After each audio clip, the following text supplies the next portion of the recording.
पितृपक्षामध्ये आपल्या पितरांना सुखी बघण्यासाठी किंवा पितृदोषापासून मुक्तता मिळवण्यासाठी बरेचसे उपाय केले जातात, परंतु मी याच्यात सर्वात महत्त्वाचे 6 उपाय तुम्हाला सांगितलेले आहे. अगदी सोपे आहे. व्हिडिओ शेवटपर्यंत नक्की बघा. पिंपळाचं झाड विशेषतः श्राद्ध पक्षात लावावं. जर तुम्हाला वृक्षारोपण करायचं असेल तर तुम्ही पिंपळाचं झाड लावणं खूप चांगलं आहे, परंतु चुकूनही पिंपळाचं झाड तोडू नये किंवा इन फ्युचर आपल्या घराच्या आसपास कुठे पिंपळाचं झाड असलं तर त्याची जर आपल्याला अडचण होत असेल तर आपण ते तोडायला सांगतो, तर ते एकदम चुकीचं आहे. जरी तोडायला सांगितलं तर तिराहित कोणी व्यक्तीला सांगून पूजा करून मगच ते तोडलं जातं. स्वतःच्या घरातून कोणत्याही व्यक्तीने ते तोडू नये, कारण आपला वंश खुटतो.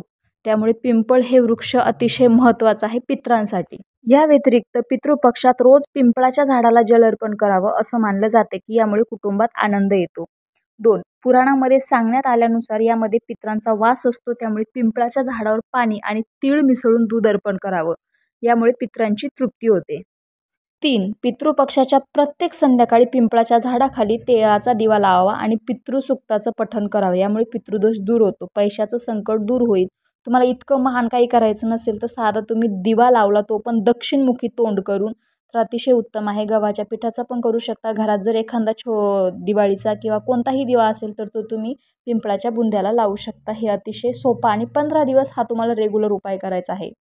4. तुळशीमध्ये माता लक्ष्मीचा वास असतो. असं मानलं जातं की पितृपक्षात तुळशीची पूजा केल्याने पितृ देखील संतुष्ट होतात, त्यासोबतच माता लक्ष्मी प्रसन्न होते. 5वा उपाय. पितृदोषाचा दुष्परिणाम टाळण्यासाठी 5मुखी, 7मुखी, 8मुखी आणि 12मुखी रुद्राक्ष धारण करा. खूपच जास्त अतिप्रमाणात कुंडलीत दोष सांगितला असेल तर, आणि ते पण ब्राह्मणाच्या सल्ल्याने. जर हे उपलब्ध नसेल तर तुम्ही नवग्रह रुद्राक्षांची माळ देखील धारण करू शकता. 6. पितृपक्षात संध्याकाळी जिथे पाणी ठेवले असेल तिथे पितरांच्या नावानं दिवा लावावा. असं म्हणतात की यामुळे घरात सुखशांती कायम राहते.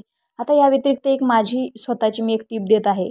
7वी, यामध्ये जरी उल्लेख नसला तरी ती खूप महत्त्वपूर्ण आहे. पितराच्या 15 दिवसापर्यंत तुम्ही रोज संध्याकाळी नियमाने आपण ज्या चपात्या करतो, पोळ्या करतो घरामध्ये, त्यातली सर्वात पहिली पोळी ही गाईला खाऊ घालायची.